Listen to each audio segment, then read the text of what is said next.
antisocial behavior.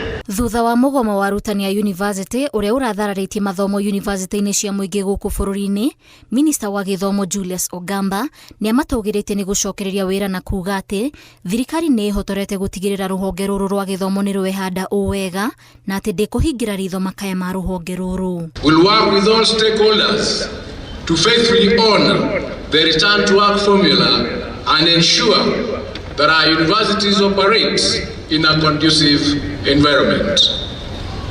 We are keen to address all the challenges in the university subsector and indeed in the entire education sector.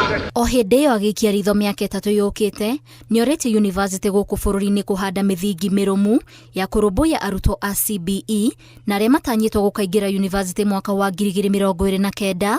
Ogamba akiuga atĩ gũtirĩ mũrutwo ũkaga mweke ũyũ. In 3 years time, by the year 2029, they'll be ready to join university.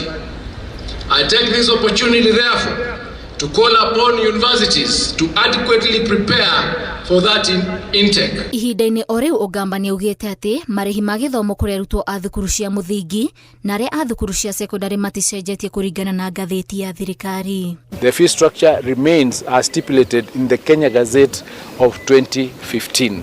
Remember, the guidelines that we released referred to the Kenya Gazette of 2015, which stipulates the fees that is payable by all categories of our schools. So no fee has changed.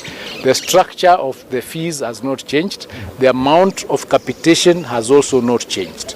We are paying 1,500 for primary, 15,000 for junior school, and 22,240 for senior school or for secondary schools. Ekwaragia igongona-inĩ rĩa kũhumba arutwo thũmbĩ university-inĩ ya Machakos, no mbere ĩyo atongoririe mĩhang'o ya ũthũrimi wa ũnyagia wa igeranio cia KCSE iria irathiĩ na mbere.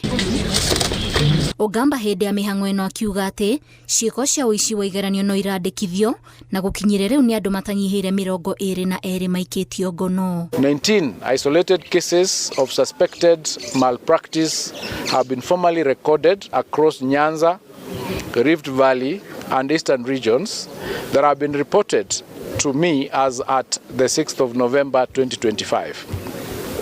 These incidents primarily involve the misuse of electronic devices, unauthorized materials, early exposure and impersonation. Ngĩribotera Inooro TV, njĩtagwo Waithĩra Ndwati wa Mwangi.